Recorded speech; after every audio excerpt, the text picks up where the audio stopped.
Que el Señor pues nos guíe en este texto, breve texto, que vamos a leer en Isaías capítulo 42, vamos a leer del versículo 3 al versículo, perdón, del versículo 1 al versículo 3, y nos vamos a quedar en nuestro texto de exposición, que es el versículo 3.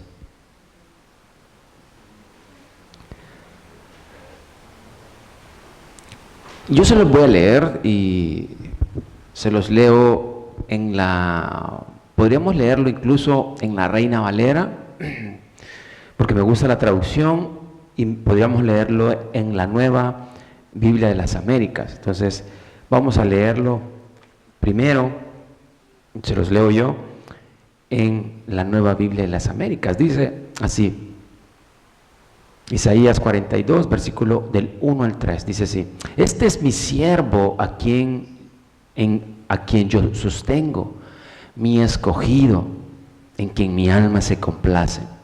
He puesto mi espíritu sobre él traerá justicia a las naciones. No clamará ni alzará su voz, ni hará oír su voz en la calle. No quebrará la caña cascada, ni apagará la mecha que casi no arde. Con fidelidad traerá justicia. Ahora lo leemos en la versión de las Américas, siempre desde el versículo 1. Dice así: he aquí mi siervo, yo le sostendré, mi escogido, en quien mi alma tiene contentamiento. He puesto sobre él mi espíritu, él traerá justicia a las naciones. No gritará, ni alzará su voz, ni la hará oír en las calles. No quebrará la caña cascada, ni apagará el pábilo que humeare. Por medio de la verdad traerá justicia. Señor, bueno eres. Gracias, Señor, por tus misericordias, por tu bondad.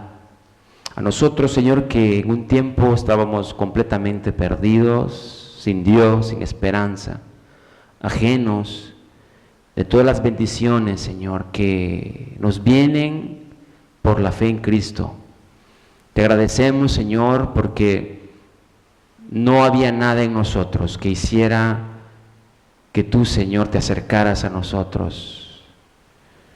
Te agradecemos, Señor, porque nos bendices constantemente, y no por nosotros, sino por la obra que Cristo realizó a nuestro favor. Te bendecimos y pedimos, Señor, que puedas bendecir a tu iglesia, a cada uno de los que hemos sido llamados a congregarnos y que hemos respondido, Señor. Necesitamos cada día de tu gracia, necesitamos crecer a tu imagen, Señor, pero ¿cómo lo haremos si no estamos contigo?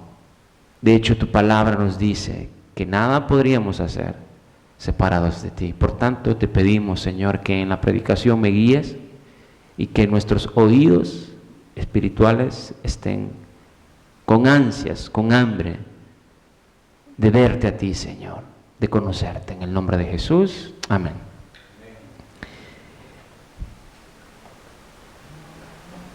Isaías, que escribió muchos años antes de la venida de nuestro Señor Jesucristo.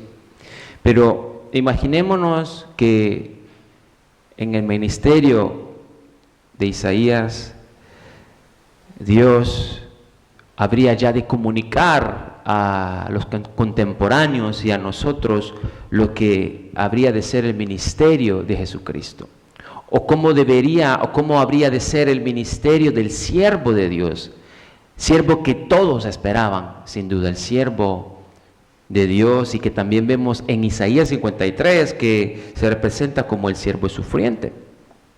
Pero nosotros tenemos que entender que desde Mateo, todos los 4 evangelios, encontramos la vida y la obra de Jesucristo. Proclaman los evangelios sinópticos y el evangelio de Juan la historia de Jesucristo en la tierra. Toda persona puede leer la historia de Jesucristo. Pero también la Biblia entera, desde Génesis hasta Apocalipsis, nosotros vemos las figuras, las sombras de lo que Dios siempre ha querido revelar en la Escritura. La Biblia es la revelación de la persona del Hijo de Dios, de Jesucristo, y lo vemos desde el inicio del Génesis hasta el Apocalipsis.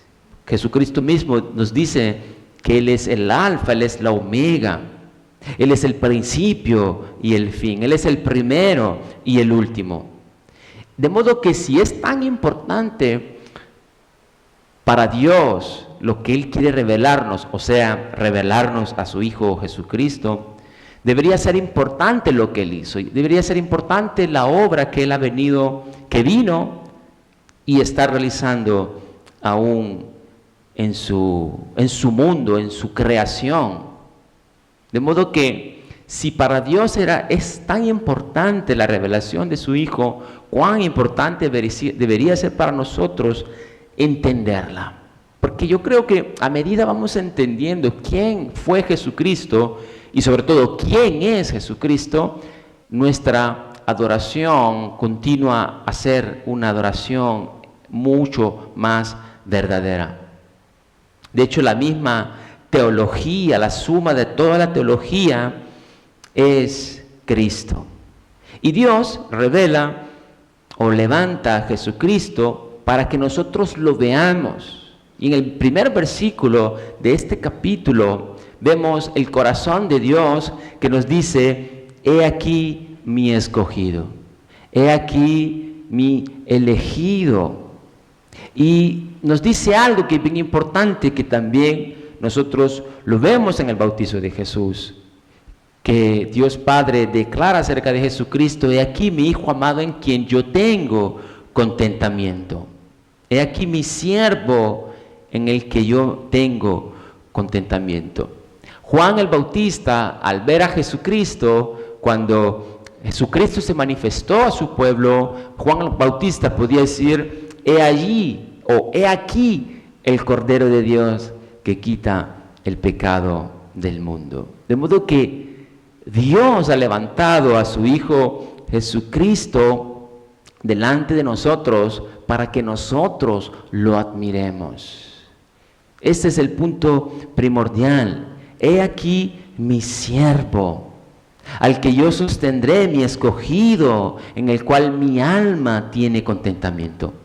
Y desde temprano estas palabras han llenado de asombro. Hace muchos años que me ha gustado siempre escribir canciones,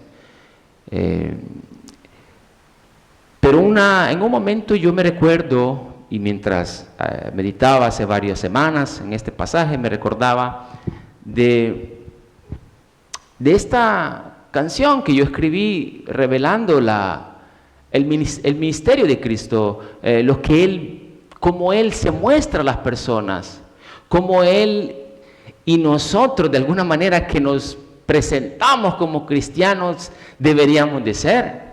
Y solo les citaré algunas estrofas de esto que escribí. Porque al final lo que Jesucristo hizo es venir a cumplir un llamado que el Padre le dio. Y les voy a compartir lo que hace muchos años, no me recuerdo cuándo, pero escribí acerca que está relacionado. Dice que, escribí: lo mejor que me ha pasado es conocer a Cristo. Él es el Hijo amado al que el Padre ha señalado. Siendo Dios, Él se hizo hombre y entre nosotros Él vivió. Su perfecta rectitud a los hombres sorprendió.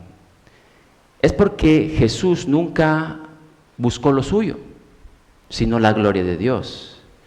Jesucristo iba por los valles, por los desiertos, destilando su amor. Él fue el pan a los hambrientos, Él fue agua viva al sediento. Imagínate que gracia fue su pensamiento. El pensamiento de Cristo era solamente un pensamiento de gracia y su perdonar fue su alimento. Ciegos vieron su hermosura y multitudes consoló. Lleno de gracia y virtud, el mismo Dios en plenitud, lleno de amor y compasión, nos vio Jesús. Nuestro lugar tomó en la cruz, cargado en él fue nuestro pecar. Para salvar, morir fue el plan. Del mismo modo, y a través del profeta Isaías, es como si Dios nos dijera: miren, he aquí, he puesto delante de ustedes a mi Hijo, admírenlo, véanlo. Y aquí el sentido de esta palabra, he aquí, es una forma de obsérvenlo con detenimiento.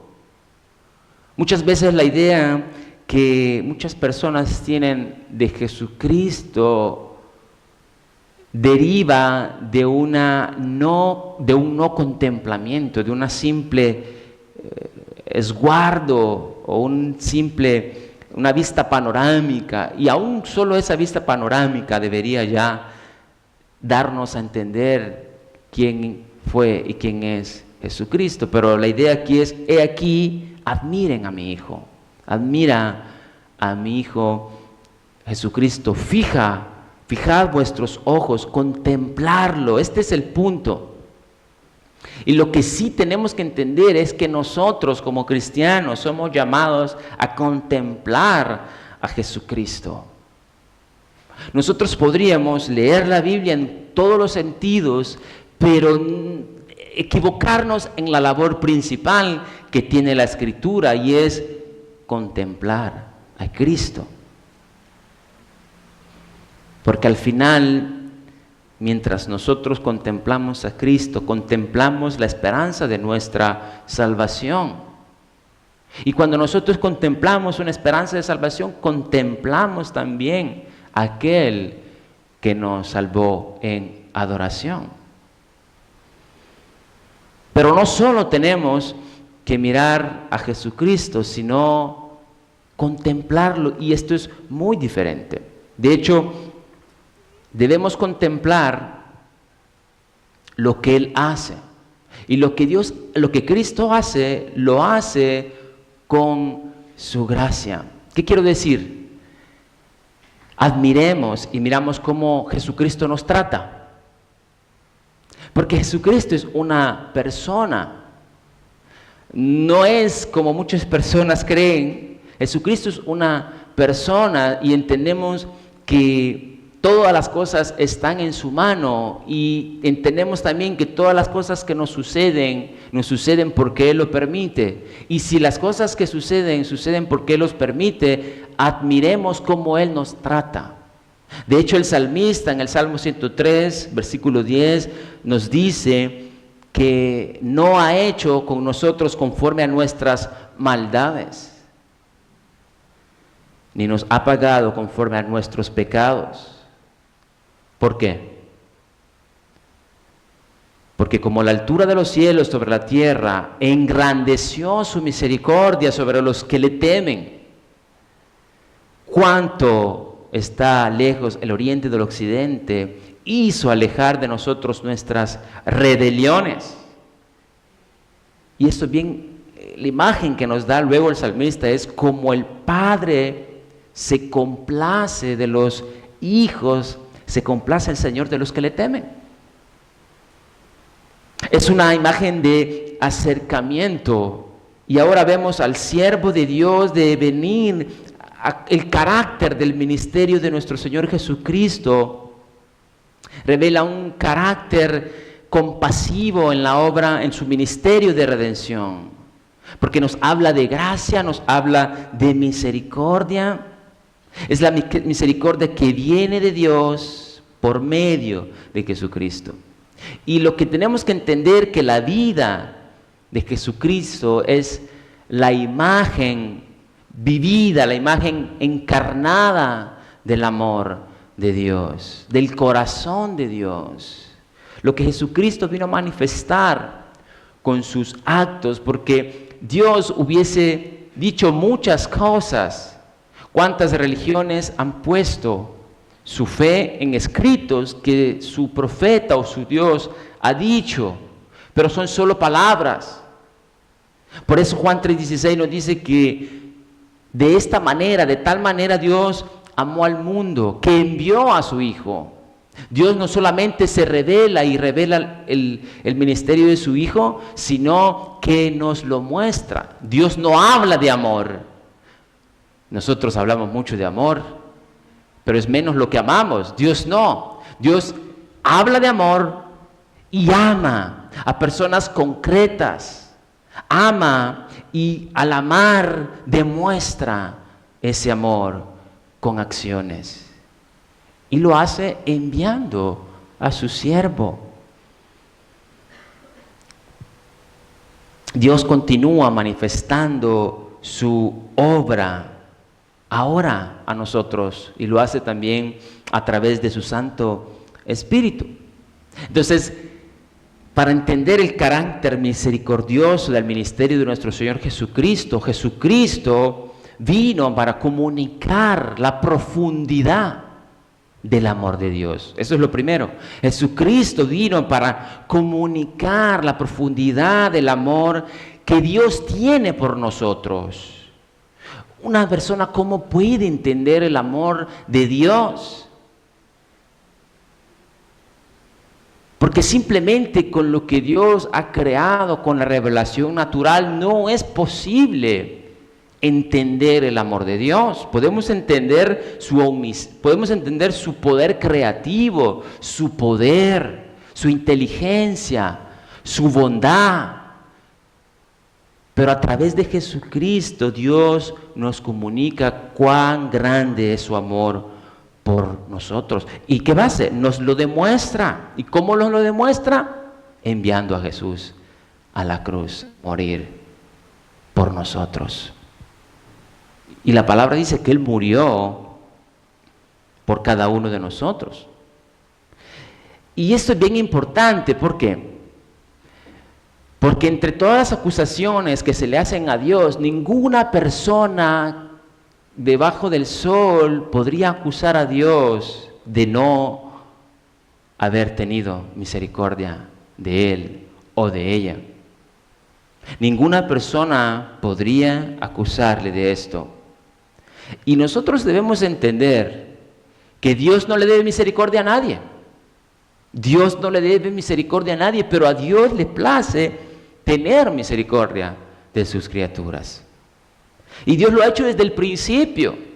Lo ha hecho a través de circunstancias, a través de personas, a través de la naturaleza. Pero hoy lo ha hecho personificado a través de Jesucristo. De una forma más profunda, de una forma más sacrificial. Nos muestra este amor sufrido. Jesucristo como el siervo del Señor cumpliendo la voluntad del Padre. El versículo que nos atañe del ministerio de nuestro Señor Jesucristo, y leamos en el versículo 3 del 42.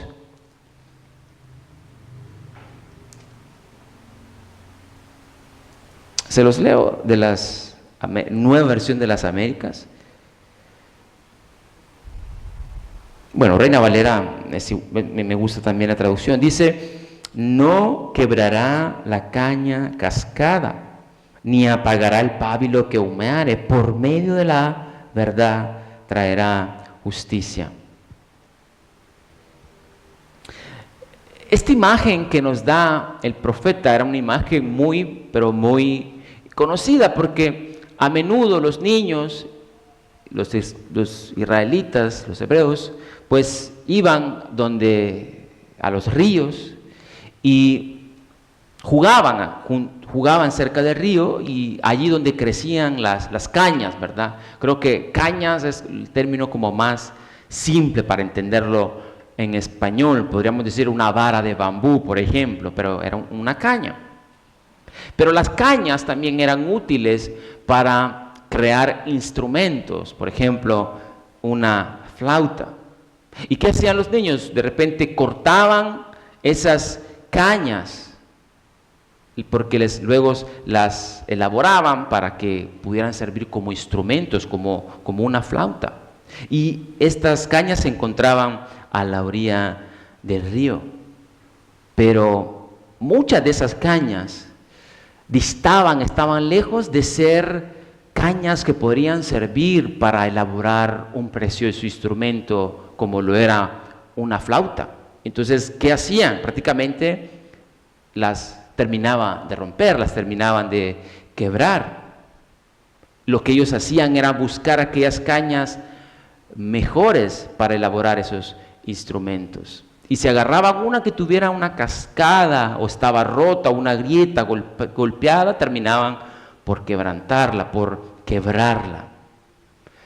Después de todo, lo que ellos necesitaban eran cañas de buena calidad para poder hacer estas flautas, porque estas flautas debían sonar bien y no tenían que tener ninguna grieta. Las cañas cascadas o quebradas para ellos no tenían valor, y el profeta toma esta imagen para explicarnos el ministerio del siervo del Señor, porque al final, tanto en los evangelios como en Isaías, las cañas cascadas lo da a entender como un claro símbolo de las personas. ¿Por qué un claro símbolo de las personas? Porque el ministerio de Jesucristo, al final de cuentas, tenía que ver con las personas. El ministerio de nuestro Señor Jesucristo tenía que ver con gente como tú y como yo. Gente rota, gente agrietada. Muchas veces estamos rotos simplemente por los embates de la vida, por las vicisitudes de la vida. ¿Quién no está roto por cualquier cosa? ¿Quién de nosotros podría decir que no está roto por sus propios pecados? Por las consecuencias devastantes del pecado, y Dios lo sabe, Dios lo sabía, y creo que eso es lo que Isaías nos está hablando aquí. Isaías está apuntando a un siervo que estaría volcado completamente al rescate de los más vulnerables, de los marginados tanto de la sociedad como marginados espiritualmente. Y por eso la palabra caña cascada nos da a entender como una caña débil, una caña doblada por el viento que está a punto de romperse. Una persona como era el entonces bajo opresión.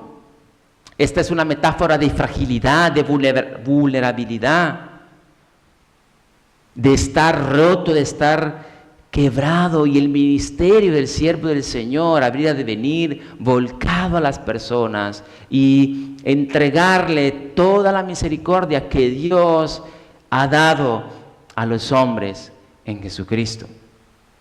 También es usada para referirse al desánimo en la vida de una persona.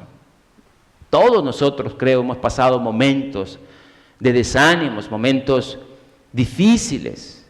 Han habido épocas pero muy duras, en las que nos hemos sentido como una caña frágil, una caña cascada.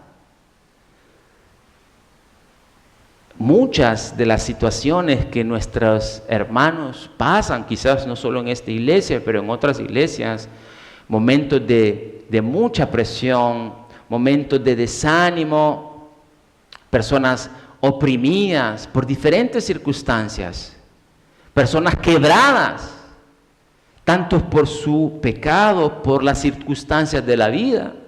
Hay muchas personas que están así, otras pero que están quebradas, quizás no en el ámbito natural, pero sí por dentro, una vida de desastre espiritual.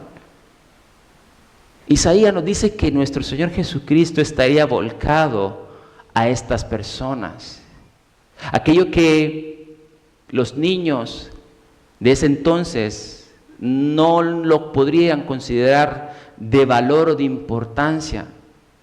Y por eso el profeta Isaías nos dice que Jesús no quebraría o no quebrará la caña cascada. También esta metáfora es utilizada para que nosotros entendamos el ministerio de nuestro Señor Jesucristo. Y la pregunta es, ¿por qué no quiebra Dios las cañas cascadas? Porque los chicos, los jóvenes que iban a buscar ese material, las quebraban, eran inutilizables, no podrían servir para nada. Las tiraban lejos, porque igual habían miles en las que ellos podrían escoger junto al río. Eran cañas cascadas no importantes, no eran, al parecer de ellos, buenas para nada. Pero ¿por qué Jesucristo no hace lo mismo con las personas que son cañas cascadas? Charles Spurgeon, que muchos lo conocemos, de los mejores predicadores después de nuestro Señor Jesucristo, y mira que Charles Spurgeon fue un hombre que es de inspiración para muchas personas, no solo para predicadores, para muchas personas. Pero él podía decir, y cito, era una frase de admiración, soy inferior a una caña que crece junto al río. Estoy cansado grandemente, tristemente, cascado. Sin embargo, Jesús no me quebrará. Y si Él no lo hará, poco me importa lo que otros intenten hacer. Oh, dulce y compasivo Señor, me acurruco bajo tu protección y me olvido de mis heridas.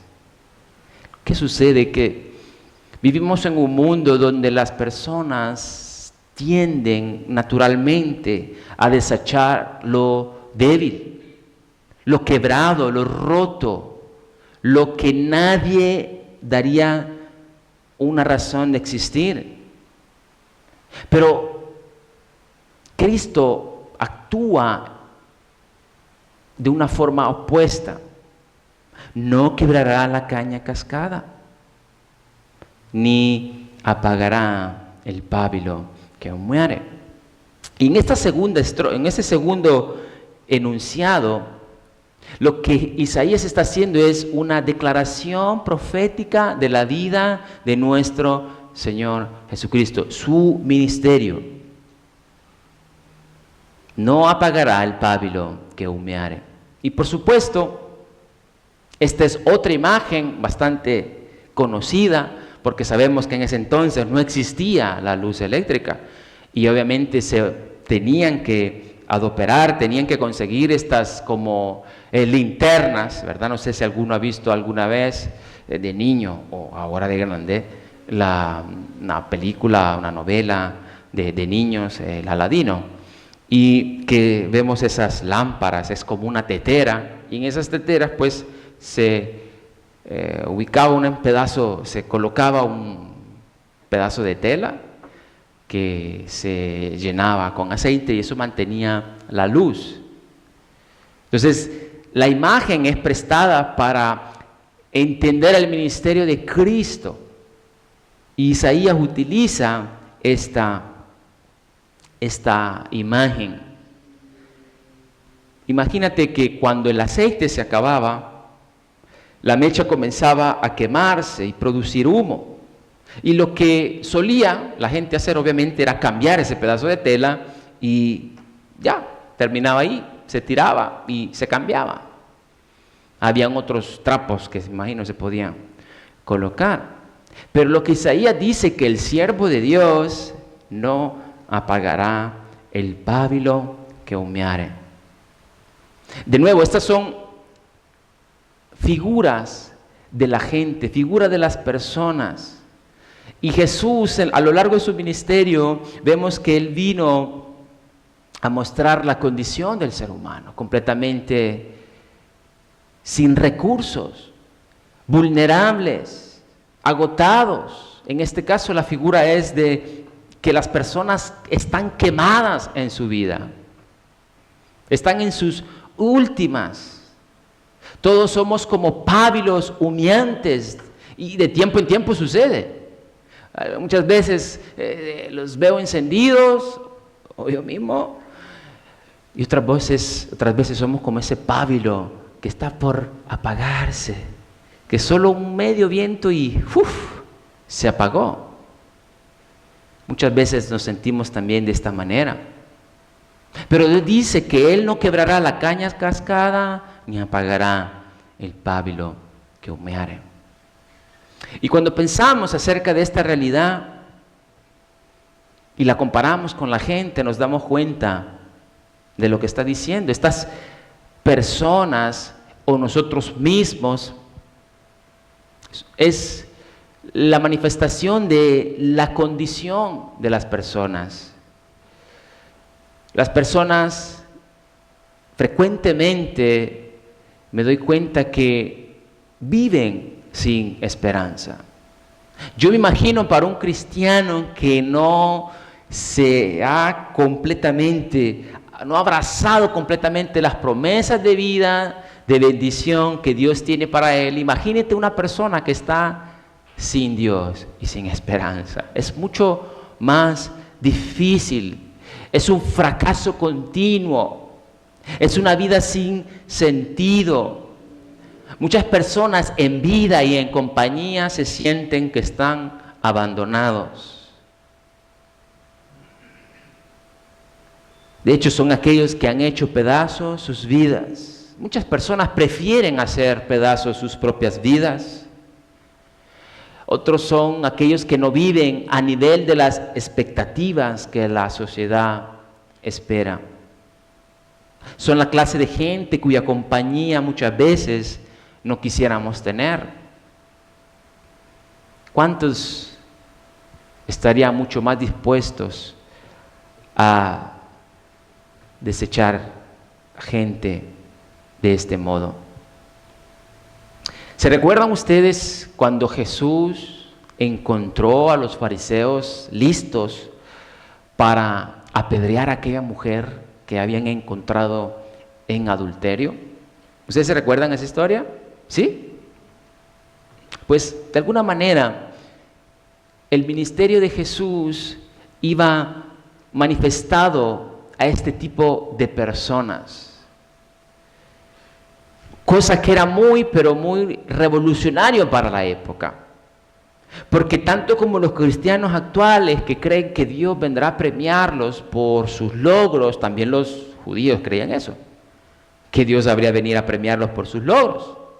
¿Cuántos de nuestra época están haciendo reinos aquí en este mundo y creen que Dios los va a venir a premiar por eso? Era un ministerio completamente revolucionario. Esta mujer era una caña cascada, era una mecha humeante, porque cuando Jesús la encontró, estaba a punto de morir. Jesús apareció en el lugar y comenzó, el relato dice que Jesús comenzó a escribir en el suelo, y muchos escritores dicen que probablemente Jesús comenzó a escribir los pecados de ellos. Porque estos hombres estaban enojados, porque ellos creían que esta mujer era una amenaza para ellos. Ellos querían acabar con esta caña cascada, si pues podemos llamarla así. Ellas querían sacarla del camino, y es lo que naturalmente los seres humanos tienden a realizar. Pero Jesús no. Jesús no. ¿Qué hizo Jesús? Jesús la restauró. Y Jesús, sin pasar por alto, obviamente, su pecado, la restauró. Pero en el mismo tiempo que restaura a la mujer, desafía a los que querían matarla a que ellos miraran dentro de sus propias vidas, porque ellos no se sentían tan miserables como la evaluación que hacían de esa mujer.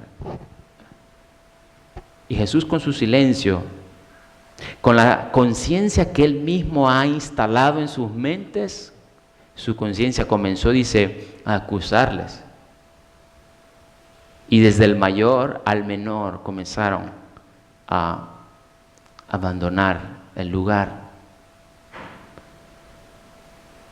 O sea, Jesús estaba de acuerdo con la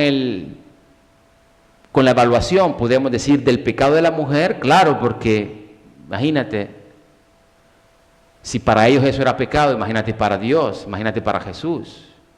Claro que en eso Jesús estaba de acuerdo, porque su pecado a los ojos de Dios, obviamente es un pecado horrible. Pero lo que Jesús no estaba de acuerdo con ellos es en cómo estaban juzgando el pecado de ella. Pues antes de juzgar debemos recordarnos que es importante, decía Jesús, evaluar nuestra condición. Antes de querer sacar la paja del prójimo, es importante evaluar cómo están nuestros ojos. Si no hay una viga, y sin duda ellos estaban juzgando porque se sentían completos, porque se sentían íntegros. Tú para juzgar, tu ojo tiene que estar sano. ¿Y quién tiene esa facultad? ¿Acaso la tenemos tú y yo?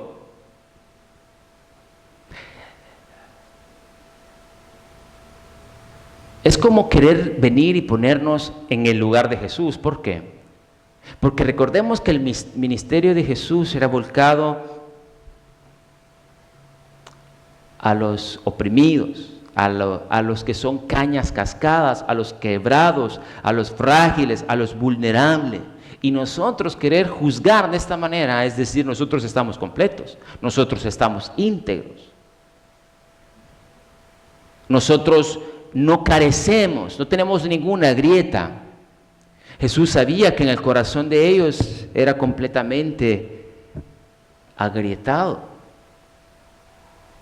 No había amor de Dios en sus corazones. De modo que solo Jesús tiene esa facultad de lidiar con el pecado de la mujer y con nuestro pecado. Nadie más, solo Jesús. Y todos en alguna medida somos cañas quebradas, somos pábilos humeantes. Y Cristo es el único ser íntegro que existe en este sentido de plenitud y que ha existido sobre la tierra. Jesucristo es el único que es intacto, completo, entero, sin corrupción. No tocado, intacto, que no ha sido tocado por el pecado, de modo que solo Él puede lidiar con aquellos que están rotos, aquellos que son cañas cascadas. Pero los fariseos, actuando de esta manera, querían tomar ellos la ley por sus propias manos, se sentían completos. Pero tanto los fariseos como la mujer no estaban completos, pero Jesús sí. ¿Pero qué hizo Jesús? O sea, si alguien hubiese podido tomar justicia, es Jesús.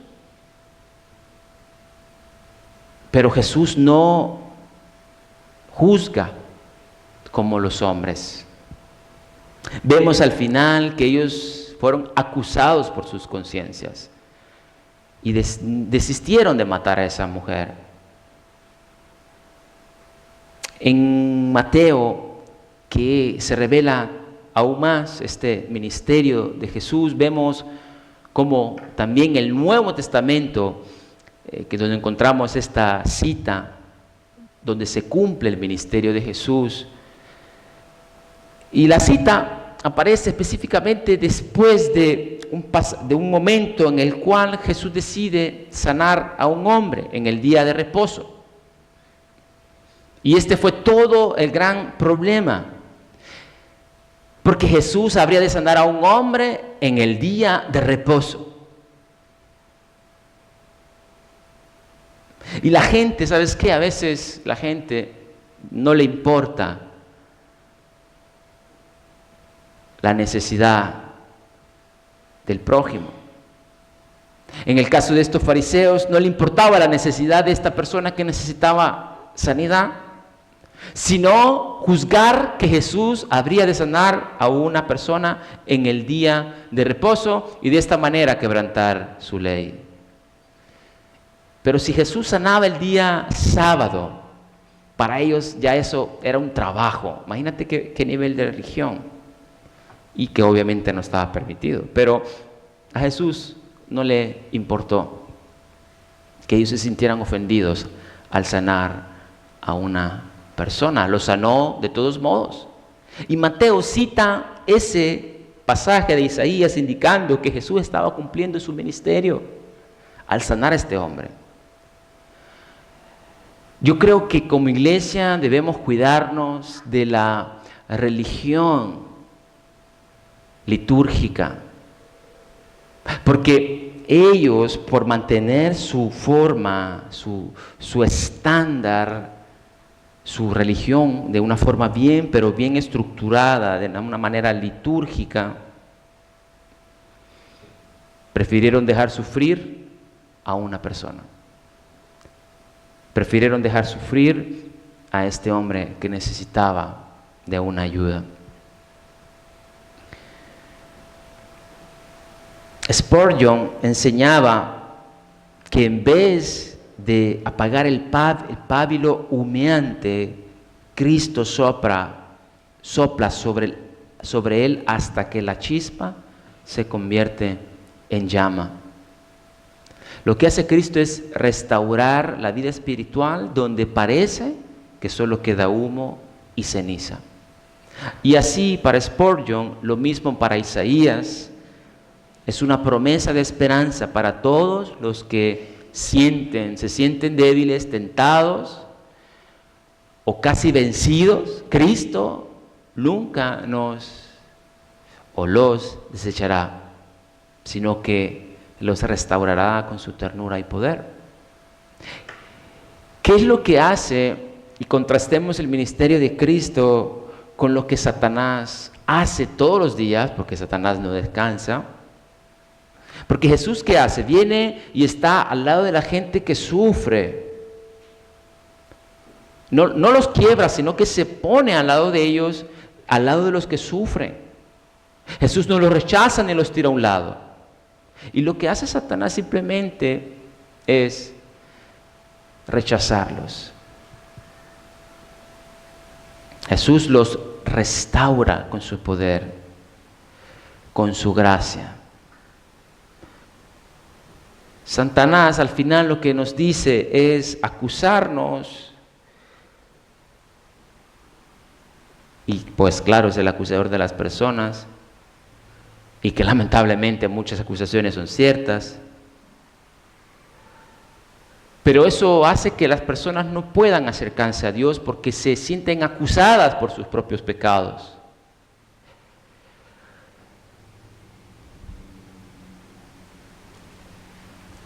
Por ejemplo, en 2 Corintios 12, versículo 9-10, dice que su poder se perfecciona en nuestra debilidad. Por ejemplo, 1 Corintios 1 nos dice que Dios ha escogido a lo débil del mundo en lugar de lo fuerte. Entonces, ¿Dios a quiénes escogió? A nosotros, a ti y a mí, débiles del mundo. Es que yo no creo que usted todavía tenga algo que ofrecerle a Dios que sea sorprendente. Es que damos pena. ¿Así? Y usted no tiene nada de admirable verdaderamente para Dios. Dios nunca ve nuestras vidas como que vayan a ser vidas maravillosas. Porque Él simplemente dice, he aquí mi Hijo amado en quien tengo complacencia, Jesucristo. Y sin embargo, a Dios le place darte misericordia. No la mereces, no la debe, pero a Él le complace. Y nunca debemos olvidar esto.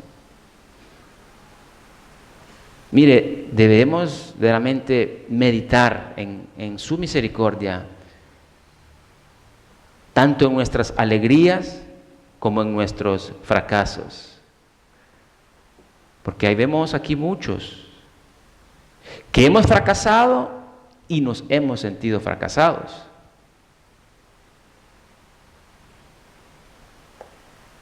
Pero así lo hizo Dios, escogió lo débil. Nunca debemos olvidar esto. Y creo que ustedes también debemos estar conscientes de nuestras propias debilidades. Somos cañas cascadas. La gente a la que le predico son cañas cascadas. Yo sé que me están escuchando, pero sé que están agrietados, sé que están quebrados y sé que están dispuestos a no admitirlo. Y tú no estás dispuesto a admitirlo. Y a mí eso no me interesa. Lo que yo sí quiero decirte es que a nuestro Señor Jesucristo sí le interesa. No que no me interese la persona, es que no me interesa a veces que tú no quieras admitir tu debilidad, porque sé que eres débil. Hay cosas en tu vida, errores, fracasos, que te hacen preguntarte, ¿y qué hay de bueno en mi vida? Les decía la otra vez a esa persona que me dijo, yo, 20 y 22 años, yo no tengo razón de vivir, yo no sé por qué vivo. Una joven, 20, 21 años, imagínate, sin sentir que vale algo para alguien. ¿Y cuántos dirán, no hay nada bueno en mi vida? ¿Y cómo Dios puede amarme? ¿Cuántos sonríen por fuera y lloran por dentro? ¿Cuántos, aún siendo cristianos, siguen siendo atropellados por Satanás? A su propia voluntad,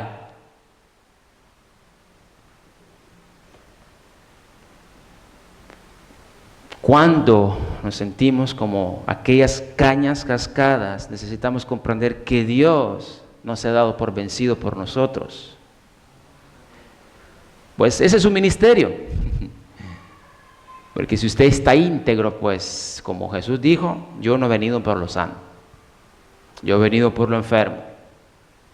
Y el día que usted piense que usted está sano, ese mismo día se va a enfermar.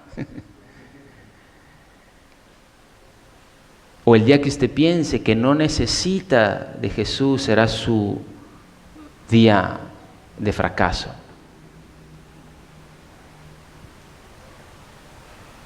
Necesitamos comprender que Dios aún sigue persistiendo, sigue reparándonos.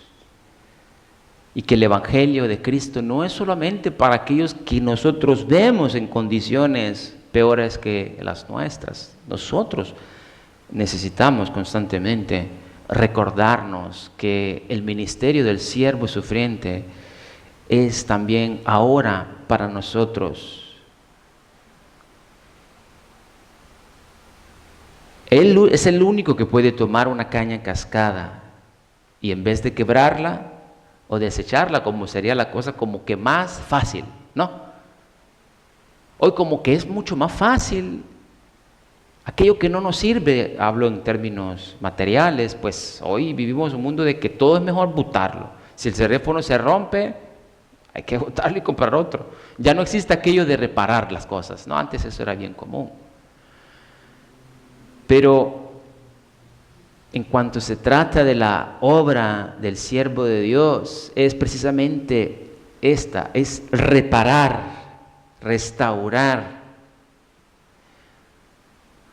Dios no hará nunca como los hombres continuarán a hacer. Lo que sí Dios hace es continuar a trabajar en las personas para que hasta el final, en el tiempo de Dios y en la gloria de Dios, sean como a esas cañas cascadas que servían para transmitir un sonido dulce, agradable. De hecho, Dios mismo en Jesucristo y su obra puede tomar una mecha humeante, casi apagada, quemada, que aparentemente es tiniebla, ya no hay ni siquiera una mínima chispa. Y que a veces simplemente hablamos de una persona que simplemente es solo molesta a otros o da fastidio, porque al final el humo da fastidio, ¿o no?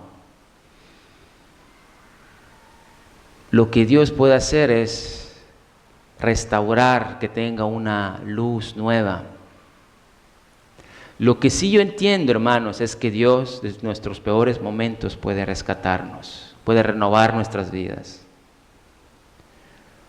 Y si entendemos que la gracia de Dios ha sido abundante con nosotros, y si entendemos que Dios nos ha levantado en nuestras necesidades, podemos entender lo que el Señor puede hacer con otros también. Esto al final debe suavizar nuestros corazones para hacernos entender y enseñarnos a no ser tan críticos de la manera como muchas veces lo somos.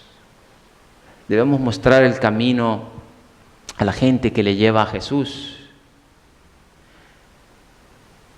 No debemos, de alguna manera, como ir a poner el dedo en la llaga, aquello que ya es evidente. Es como que Jesús no viene a apuntalar aún más nuestras grietas, lo que ya estamos quebrados. Lo que Jesús viene es a ministrar, es a traer bálsamo, es a traer restauración. Y Dios es experto en esto. Dios se dedica a gente quebrada. Dios se dedica exactamente a este tipo de personas.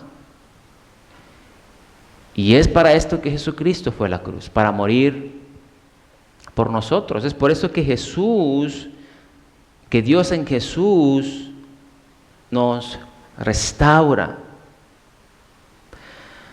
Dios se dedica entonces de esta manera, a través de su ministerio, a restaurarnos. Y es por eso que Él permitió que su cuerpo en la cruz fuese quebrantado, que sus heridas mostrasen la calidad del amor del Padre.